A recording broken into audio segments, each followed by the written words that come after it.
Hi, my name is Bruce Mchelule, founder of Dadding Different. Today, we host a couple of dads in unique situations and have conversations around dadding and share notes and experiences in our journeys. Let's keep working together.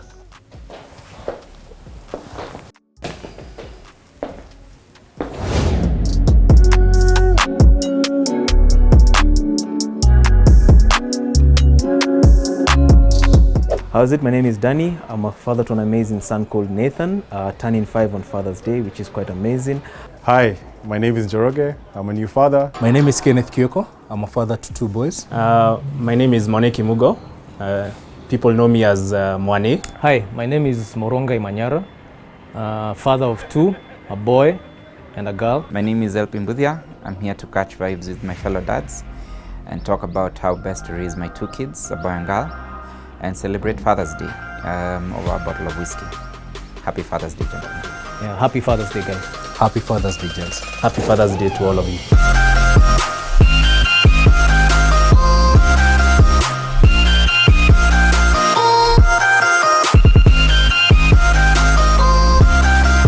So let me ask you guys, what made you come here? Let's start there. Let's just start there. So what, I mean, if you think about it, as dads, I mean, we have things to do, right? So we have responsibilities, we have day-to-day things we're dealing with. But what spurred you to just think of, coming to sit with strangers and say, let's have a conversation? So I'll pick on guys. No pressure. No pressure. Go for it. No pressure. Yeah, no pressure. Yeah. We started it for Kyoko. The break. I think we've actually been saying we need to meet. So it was like, okay. Then at the same time, it's also going to be like a good break, even if it's 2-3 hours, because again, we normally have like a schedule between, our boys normally actually sleep by 7:30. They're both out. Okay. Because of the schedule.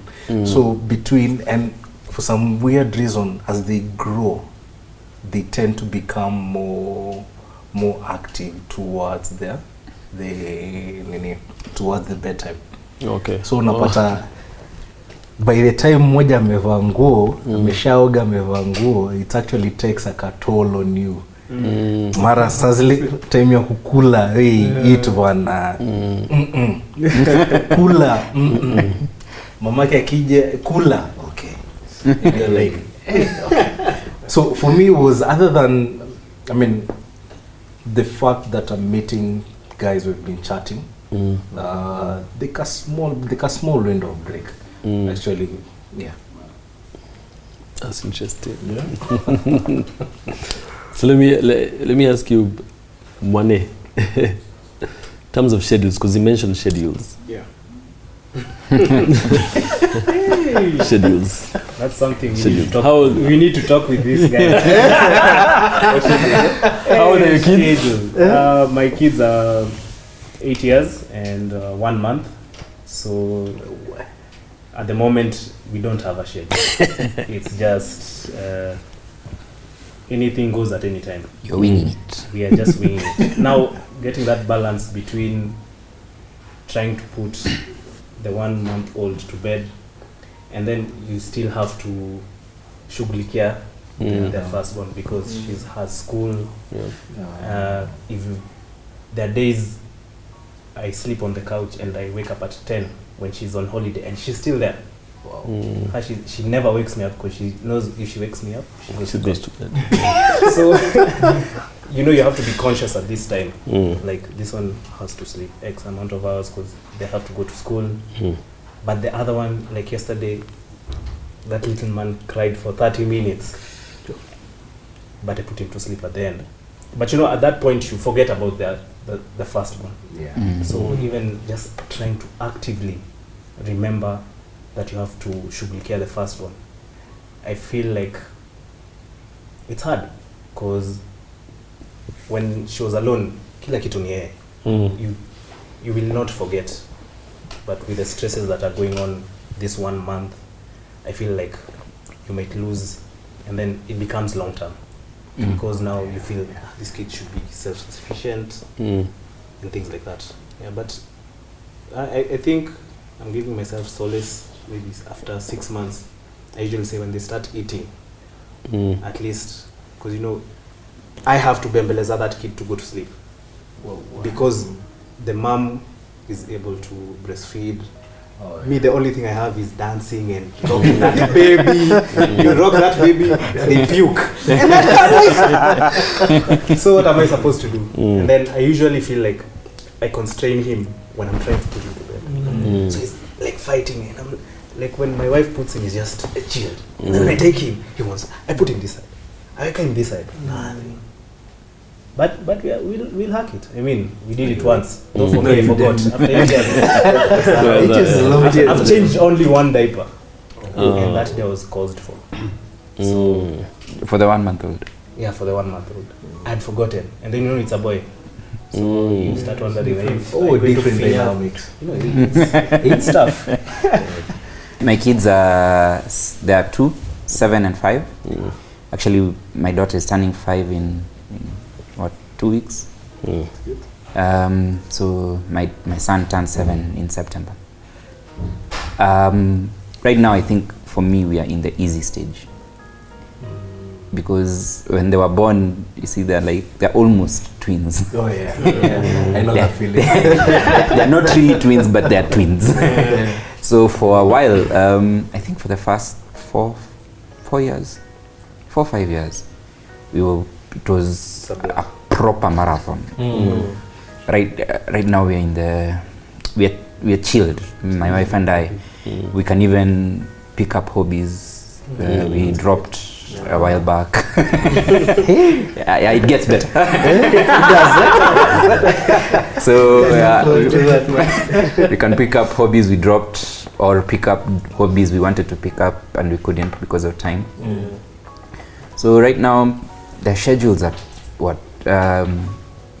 especially during school days, fantastic schedules. They wake up, or we wake them up. I purposefully chose for them not to be taken by the school bus because it comes on too early. So I'm blessed enough to have a flexible working hours.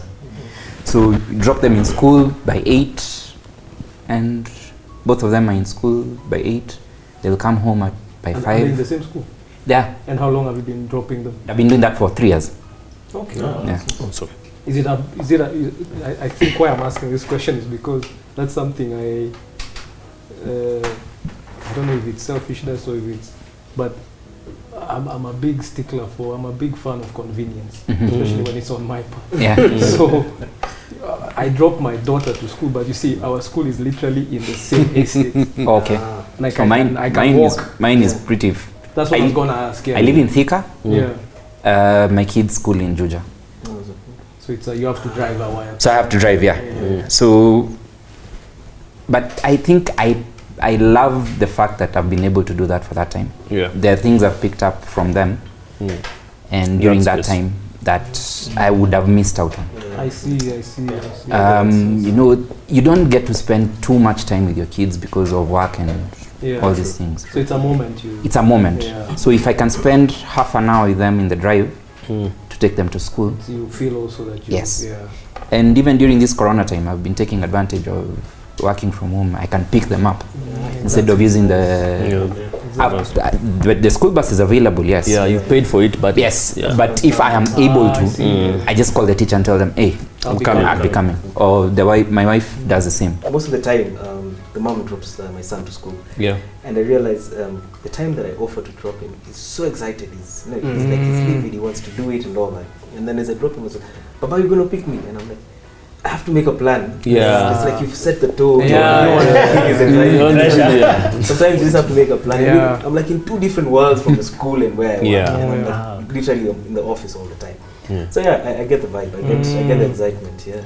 Let me move it to, because this guy just got his first child. The newest father. newest, not in terms of age, because he's a man.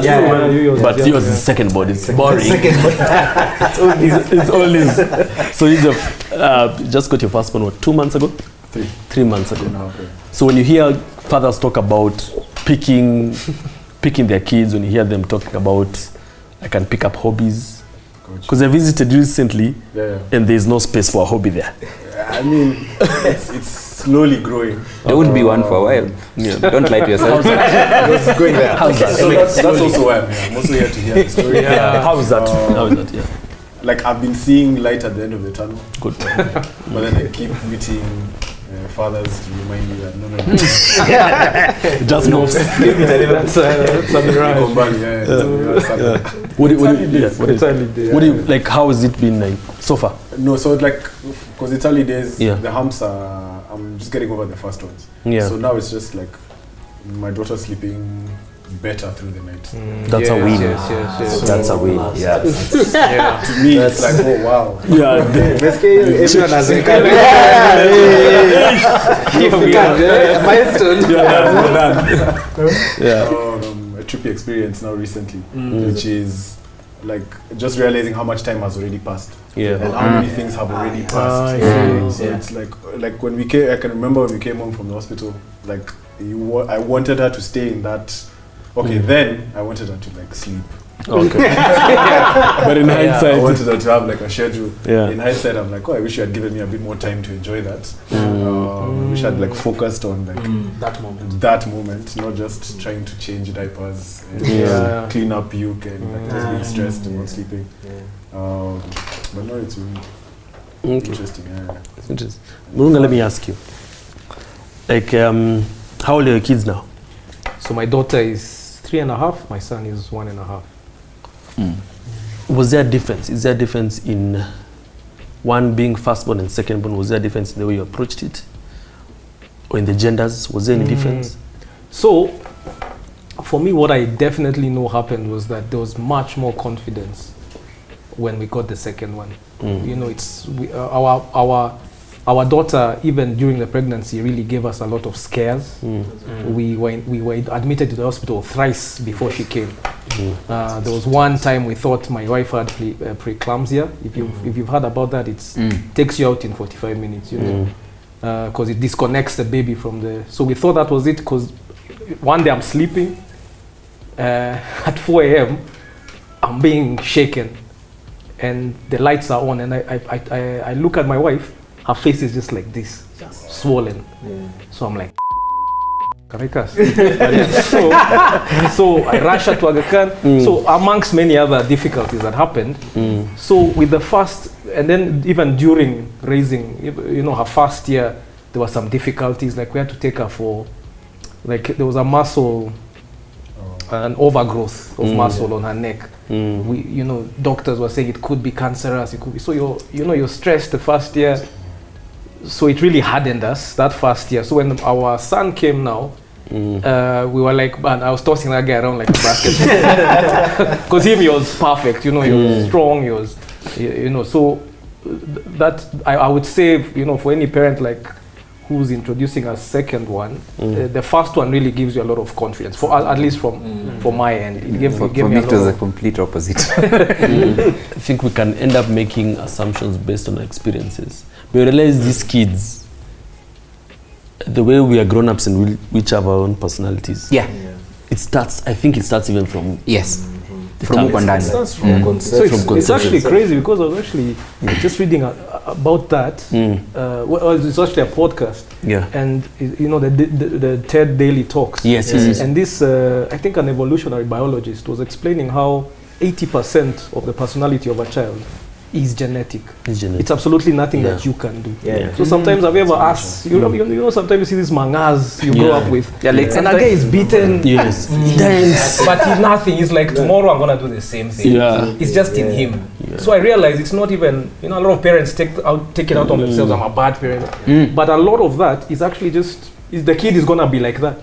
So when you say even these personalities these kids have, because I also, you know, I looked at it and I decided to free myself from that, because it's also ego to think that I can, you can mold. mold. I can't mold that child. Like I can do my best, Yeah. But To show the way. You just show the way. probably, You cannot force. it's written. Or probably they are wired the way they're wired. Yeah. So to think that I can have full control of of molding them into who I want them to be, for me personally is a fallacy. Yeah. But you see, that's just me. Everyone has their own has their own model. I think Wouldn't that be sad, Mazi? Imagine like that realization. No, I don't think it is sad. Like, for me, it freed me. Yeah. So for me, it freed me to just enjoy I the think when journey. you realize you can't, you can actually guide the toy. Yeah. This is what you can do. This is what you can do. Yeah. As soon as you accept that you can guide them, but you can't mold them to the way you want to be. Yeah. I mean, because, correct me if I'm wrong, but at times, by the time you're molding that child, or you want that child to grow in a certain way, it's you living through your child. Oh, yeah, It's yeah, you yeah. pushing your own Exactly. You're living vicariously through personality. them. You're living Yeah, through yeah, your... yeah. you're You living through- you want them to live through. Yes. Yeah. And It's like you want them to live your dream, Yeah. not Yeah. theirs. And because- your personality. And your personality. And your But you see, And it's like, that's a very good point, because when you think about it, you will mold them, you will try and mold them, or rather yeah. do the best that you can. But I think at some point you need to let your kid express themselves. of course. Let them blossom how they want to. Yeah. Let them be who they are, not a facade of what you want them to be. Yeah. A lot of times it's actually a very selfish thing if you think about it. Trying to create something like, and you know, and a lot of times it's because for you it's a status thing as well. You want to say, look at my Get my My kid. child is like this. But you see, we're also coming from exactly. we're also coming from A how we were brought up. Yeah. Most of us were brought up in that fashion. Yeah. Yeah. So our parents would tell you need to be good in math, but you're not good in math. Yeah. You're not. You can't see the figures the way they're supposed to. Your dad keeps saying he was number one. That's actually what happened to my dad. He's a scientist. But you get me, I was like, You can't. I have to get a tutor just to pass maths. Yeah. But it was never my thing. But You can't he see. look at me, it's like, Why are you not my son? Exactly. The challenges back then were like you've expressed that you're going to campus, you want to choose a different. Don't water them down, because there were challenges. No, I'm saying the challenge for you was that. Okay. Now for the your parent is saying no. I know what's best for you. Yeah. Our kids will probably have different challenges. It won't be about campus. It won't be about masomo. It won't be about. They will come up with something else. Yeah. Now the trick is, are you going to react the same way your old man did, There we go. or are you going to be different? Yeah, there we go. Because you see, it's not about the challenge. It's not about the challenge. It doesn't have to present itself the same way. Yeah. It's just that's why I keep saying, if a challenge period, if it's presented and you don't understand it, because see, there's context. It's context. Just take an example of lifestyle choices, because Lifestyle choices. back then, lifestyle choices were not really It wasn't there. a problem, or they were not challenging. Yes, they're not challenging. Right now, They're there. lifestyle problems are there. They're real. Yes. Yeah. So from all, however Or diverse they lifestyle are, changes, but something different, as in, however diverse. yeah, your kid comes and tells you, But let me ask, if you introspect, Mm. are you okay? With what? Are you okay as a man? As a human being. So did your folks do a good job? And could you be better? yes. And do you think what you're doing You're- it's opposite from what they did? Do you think your kid, Man, when for they are sure I sitting could be here better. 30 years from now, Mm. they'll say the same thing you're saying about your folks? Exactly. Or- Let me tell That's you. the question. You know, it feeds to what he was saying. The point is this. So if the challenges, whatever challenges that we will face, even like yours and your daughter, so that challenge was probably faced by your folks, just manifested differently, Differently, right? Packaged differently in different contexts. So if with all the information we have now, all the exposure, if we react in a similar way, which can end up being negative, the way we're taking, because see, we've taken it, it doesn't matter how, as parents, I feel I did the best job. For as long as the child took it badly, it doesn't matter. Doesn't matter. Yeah, Doesn't matter. It's written right? as true. It's written. So to them, you'll never get a chance to come and say, oh, but you know I was doing the best. Many times you'll never get that chance. So all the work you have done behind the scenes is zero work. What I am. Right? So if presented with the same challenges, are we equipped now? Are we better equipped to Than respond than they were yeah. to respond in a more favorable way to our kids? Not spoiling them, whatever spoiling means, but whatever spoiling means, but just to respond better, so that in 10 years, 20, 30, 40 years, when our kids are sitting here like this, they say, my parents did not only just do what was best, what they could do best, but that was a good stellar ride. performance. That was a good ride. There's no general metric for that. It's individual. Yes, So, it's individual. Like the only reason that you can be better off today than what your parents were trying is if you actually took the time to figure it out for yourself, take in the knowledge that's available to us today. Because there are parents of our parents in this world, our peers, some of them had parents who were very open-minded, who actually went and tried to figure out new ways of parenting, new ways of understanding the society that they were in, not conforming or limiting their children to what everybody else was doing. Like I know growing up, religion was a very, very big conversation that everybody had. Like you had to be Christian, Muslim, that was it. I know people who did not grow up in those homes, who grew up in homes where the parents were just like, figure it out for yourself. Or even we can have conversations around, as so many of the social issues you're talking about today. When I was a teenager, I had friends whose parents were like with it. They understood. They understood. There's nothing like that. We're generalizing that we all come from a place where our parents didn't get it. And we're also generalizing that we are going to be a generation that will understand. No, I was not preempting that, Joronga. What I was saying is, my hope is that today, we have more exposure than our folks did, at least in those contexts that like religion. Can I posit a theory? Can I posit a theory? I'm also, I don't want to say like, because I've heard this from let me just call them the wazes. Because they always just tell me like, you guys are not doing anything new. I've been told the same thing. There is nothing new under the sun. For the longest time, I wasn't listening to them because I was like, you guys don't know what today is. You don't know what these stresses are going through. But as I'm getting older, I'm hearing what they were saying. The chasm between us and our folks was way bigger between them and their folks. Know them, they came to Nairobi. So it's narrowing. Dolo, It's narrowing. It's narrowing. I hope it narrows. I hope it narrows. Something I've just thought of something. Maybe is it possible that the older your parents were when they had you, the better life you enjoyed in terms of being, because for me, I know my folks had us when we were very young. My mom was 22 done with kids. My dad was 24, he had 3 boys. So can you imagine a 24-year-old man today with 3 boys?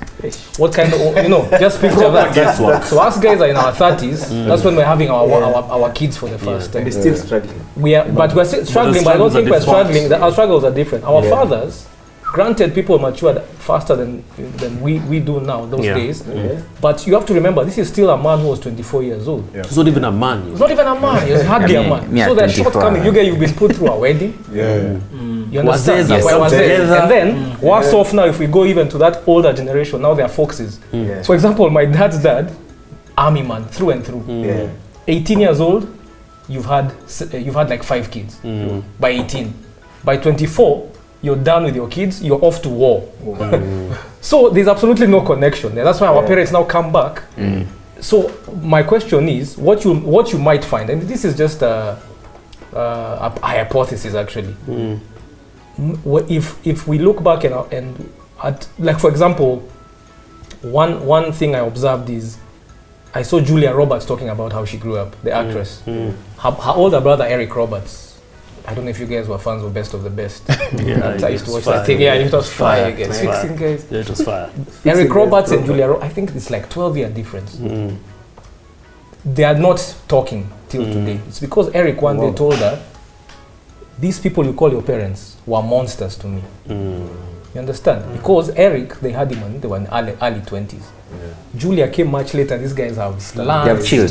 They've talked to people. They've had such round table meetings. They've grown as individuals. They've become chilled. So they raised her fantastically. So she actually got so pissed off at her brother because she thought he was lying. You understand? So me, getting back, I know I'm deviating a bit, but getting back to maybe what I was positing is that could it be that the older our parents were as they raised us, maybe the ones we need to criticize are the ones who were young, but even then we have to be cognizant of the fact that they were young and give them some credit for trying.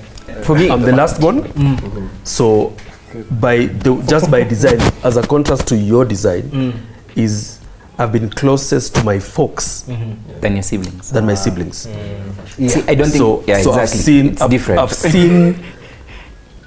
I've seen actually probably 20 years of seeing my parents, especially my dad, grow. So I've seen his opinions change. I've seen his things which were so firm on being released. So if you think about it that way, so the experience my sister went through as a firstborn, which was so tight for him, loosened. So even when you were talking about, you said that you can throw your boy, toss him. So you know those are freedoms, those are freedoms for the child. So, and you see, and I keep saying, the same way kids grow, parents grow too. Oh, exactly. We have to remember they're still growing. They're humans. So you last year, you're the same as today. No, you're not. But you see, your child may not have that grace of thinking. Then they'll think you're Superman. So as soon as your child came out, this is who you are. You are Superman. Period. This is the guy. Until you die. They don't know. You're just guessing. Every day in the bedroom you're talking, you're like, I did this, it's chapad. Now tomorrow let's try. So they don't as long as they don't get to expose that growth, they'll keep idolizing you. Then once you bottle it, it becomes as if the world has ended. I've had this conversation with you. Explaining that like I understood my folks a bit more when I reached around this age. Yes, because this is like I'm 35 now. Maybe 5 years ago is when my folks were having me. So when I was approaching 30, I was just like, oh, okay. This is when this is who he was. Exactly. This is who dad was. This is who mom was. Exactly. And it was much easier to just forgive them once I had that context. Because before that, like you're saying, they are Superman, they're the elders, they're the adults. They're supposed to know.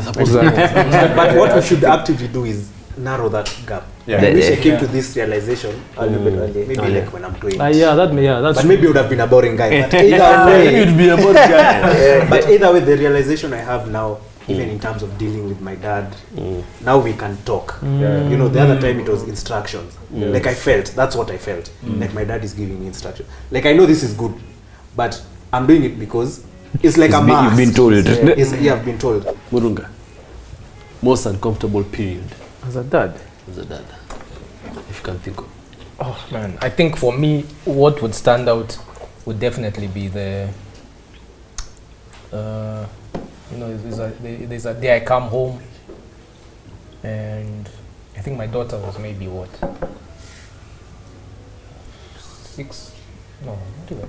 months at the time, and it's something we hadn't picked up, but it had been growing slowly on her neck. And for me, I'm an eternal optimist, and I think I got this from my mom. I'm very, anything happens and I'm always like, things will work out, we'll figure it out. But that's the one day, because you see, everything else has been a bit removed from you, but now this is literally your offspring. The one thing that reduced you to non-importance, like this is your legacy, this is your life. And the worst thing is that I found her now, my daughter, my wife holding, and my wife is crying and she's next to her mom. So in your head you're like, this is a hopeless situation. This is, they probably know something I don't. And so for like 2 weeks from the day we saw that growth to making the appointment, you can imagine like now you're sleeping and you have like maybe a high level meeting in the morning, but you can't sleep because you're thinking, what if it's what if it's a dangerous growth? What if it's something that can affect her? What if it's something that, do we need to operate? How are we operating on a 4-month-old, So, long story short, those 2 weeks we went, I mean, she's being, the worst thing you can do is, you're looking at your child so helpless, 4 months old, and then she's being put like under, like anesthetic.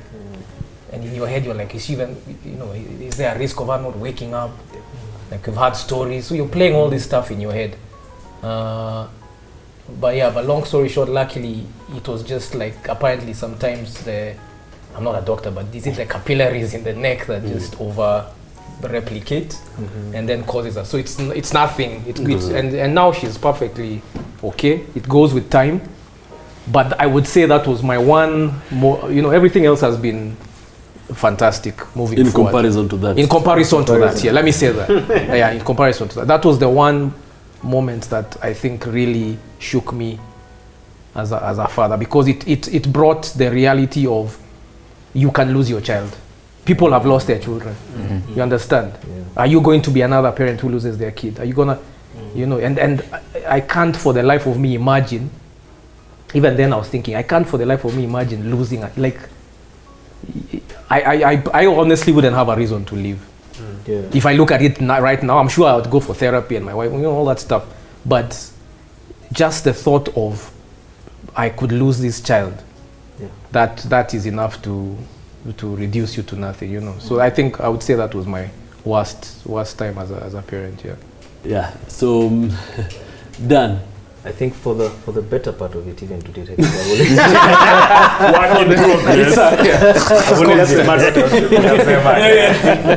always been rolling with the punches. Yeah. But there's a specific period where my wife got a job out of the country. My son was only turning 2 then, and the only option was that she had to go with my son. So she went to Rwanda for a year and a half. For me that was difficult because I actually missed quite a lot of milestones when my child was growing up. Of course I made plans. I would fly there, I would take a bus to Nairobi, Kampala, Rwanda, even like to spend 2 or 3 days, but I think that was the hardest time of my life. I really, even like the video calls don't make it as natural as possible. You want to see him walking, you want to see him, So I think for me that was quite challenging. As much as I put like a brave face, this is doable, and I was very supportive of the mom, because that's how it's supposed to be. Yeah, but for me I think it tore me down a little bit, and I felt like a lesser parent or like a lesser father, because I'm missing things that I would have maybe taught my son how to do, like riding a bike and all that, teaching him how to play soccer.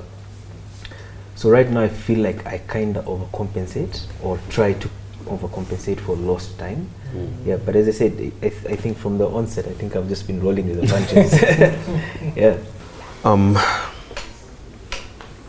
Kyoko, when you go home in the evening, do you feel any less of a man? No. And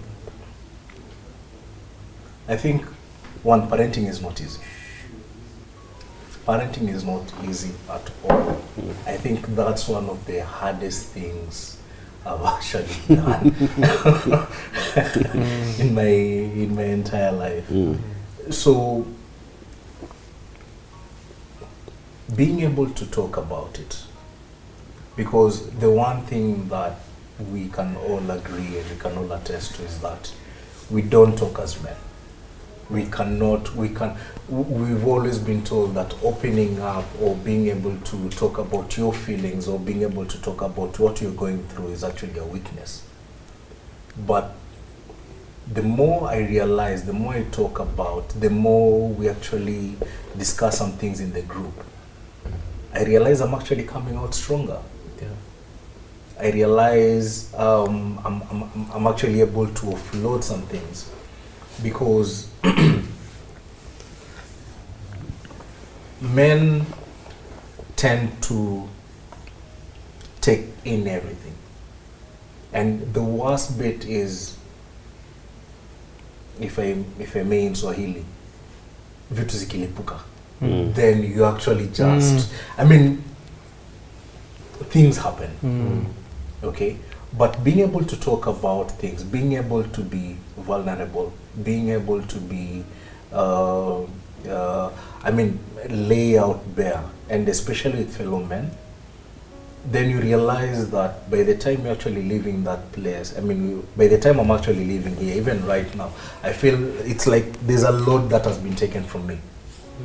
So I'd say I'd actually like to encourage men. In as much as it's not easy, let's talk. Let's look for people who are, I mean, that you actually share, not really goals, but visions. Look for people that you have the same kind of the same kind of vision, that you're actually able to talk about some things that probably you're not able to talk about with the next person. But let me ask her. My firstborn is my daughter. It's been 8 years. And sometimes I am not afraid to be vulnerable with her because she's a girl. In my head, she's a girl. And I'd want her to be, you know, there's that perception that girls are vulnerable, they talk more and whatever. And whatever she's going to share, I want her to share with me. If there's something troubling her. But now, I have a son. And I can say I was brought up well. Now the inner battle is, do I change?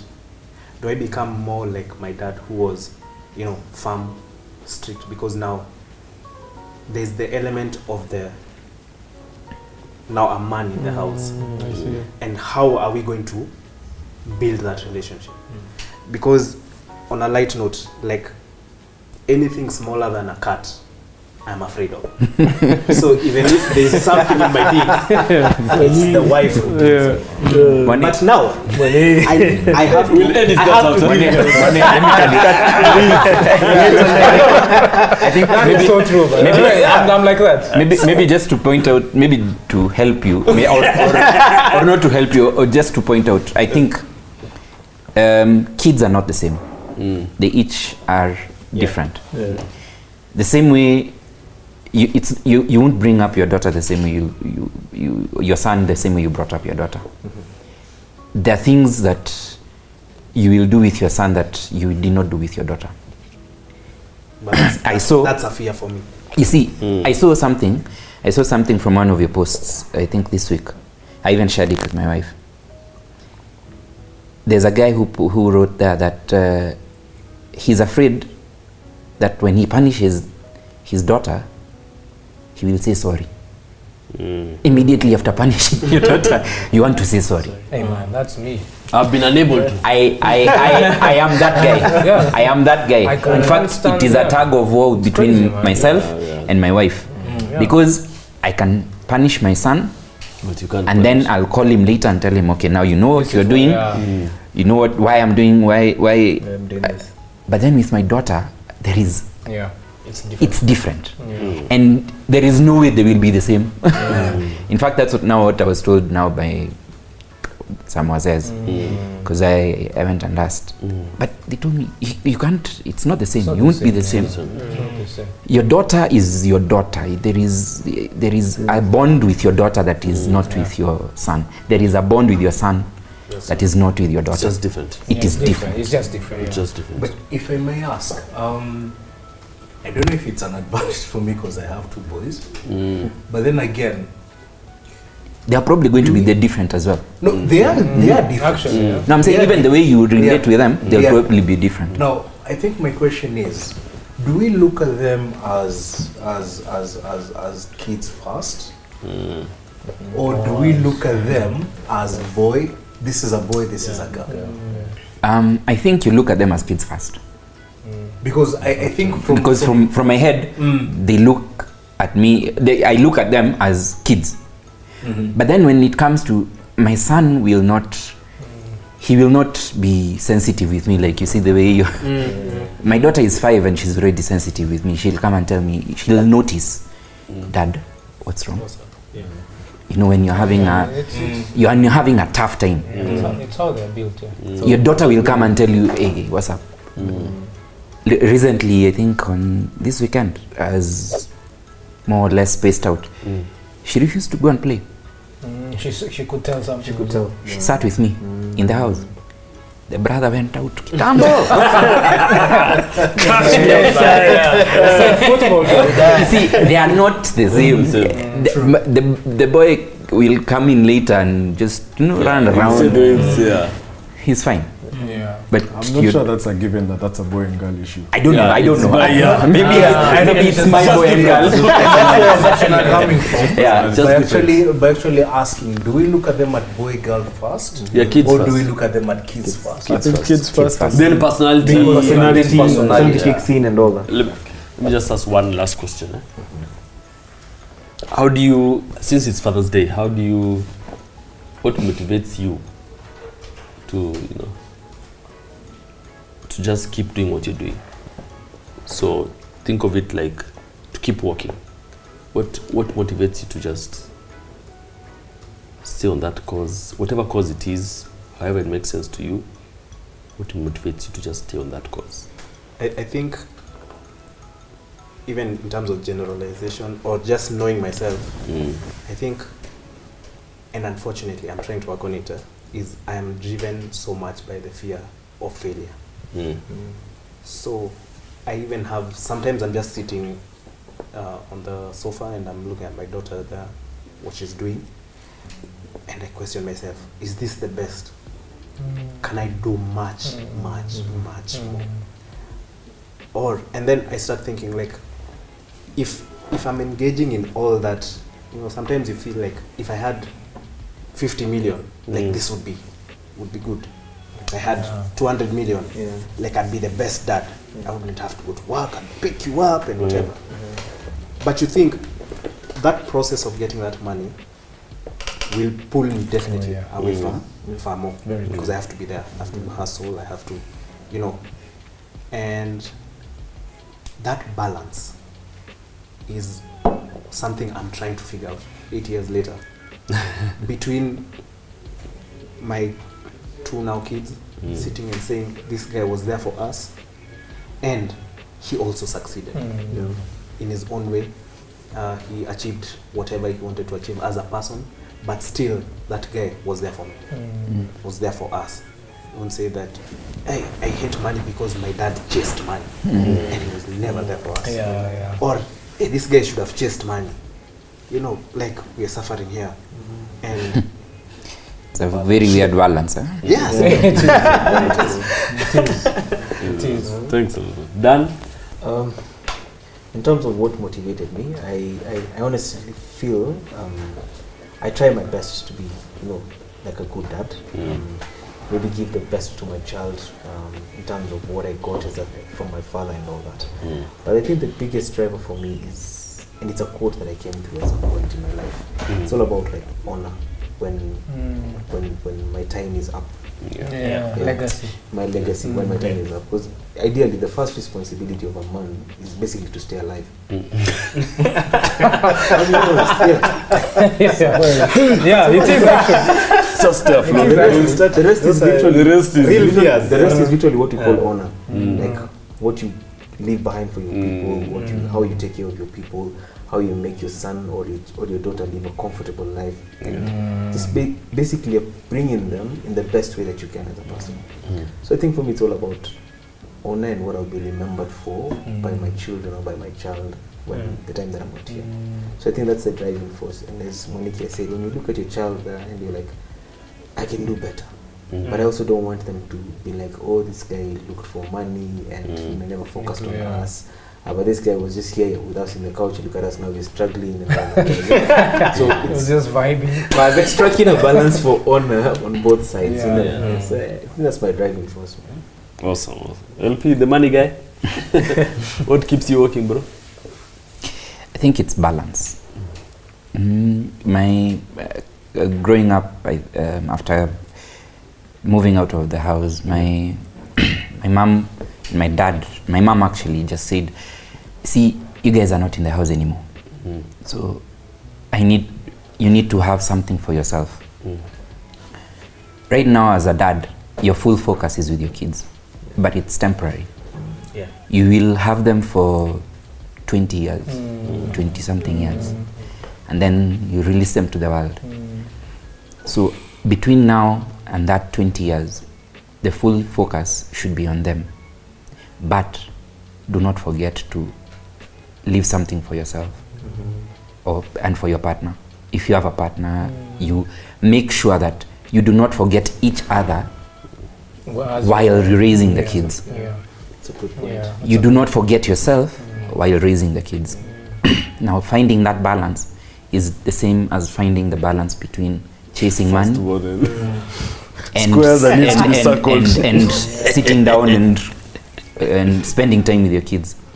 So it's all about balance for me. I think for me mostly it's,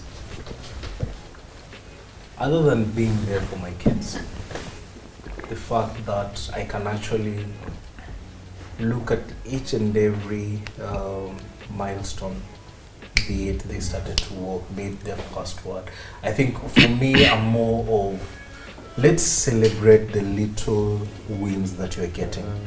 You can do this, wow, let's celebrate. Because it's through that celebration then we can actually, once you celebrate the milestone, then you're actually now looking forward to the next milestone. Yeah, sure. What can you do next? You already accomplished this.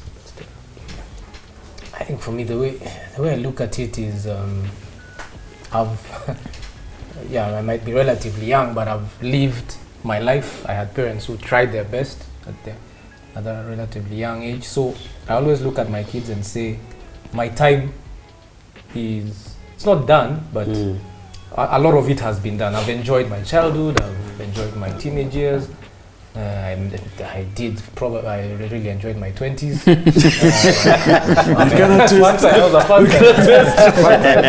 So when I look at children, not even my own children, when I look at children, I always think you deserve the best possible life that can happen to you.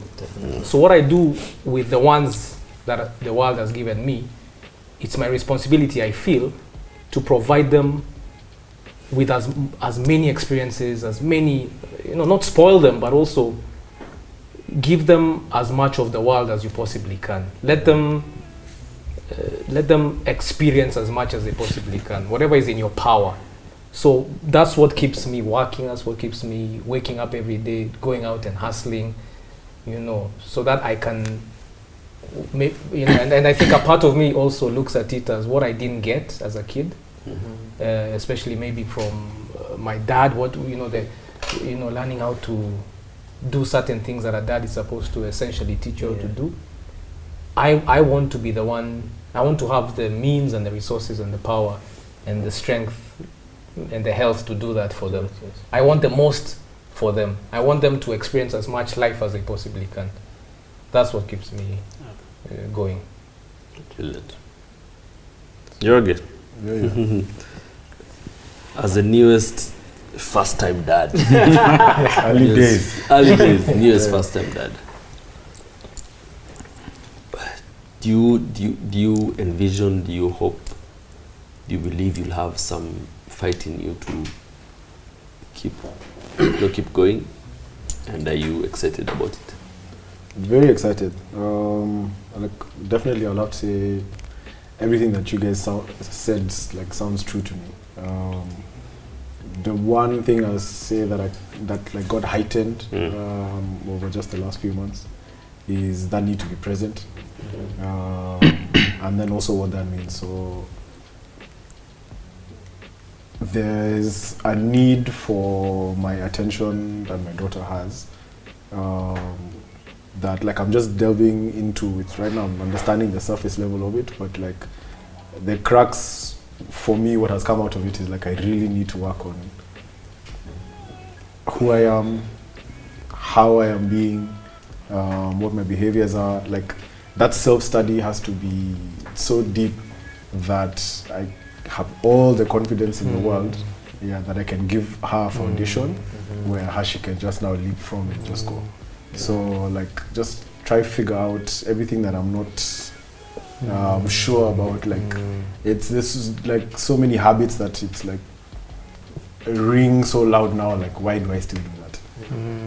I need to just shake that off. Like I'm not being my best version of myself. Right For now, her, for her betterment. yes, and I need to be for her betterment. So, like day in day out, like I find hard. Like it's just small looks. She gives me a look, I remember. Okay, this is why we're here. The best also is like, you know, when she just like spits up her milk. Small things. Yeah, looks at you and smiles at you. That's why we're You got here. this. Let me tell you guys, what keeps me working? This. And I tell you guys, I'll leave you with this. Conversations can change the world. Right? I keep saying that, and the more I say it, the more I believe that. Sorry to cuss. Conversations can change the world. This has been a powerful conversation. This has been a powerful conversation. And it's strangers who just sat down and chopped it up. Right? Powered by good company. Darling different. Some journeys are too important to take on alone. Let's keep walking. Have a good night. Cheers. Cheers, guys. Happy Father's Day. Happy Father's Day. We should do the You guys- fake cheers with drinks.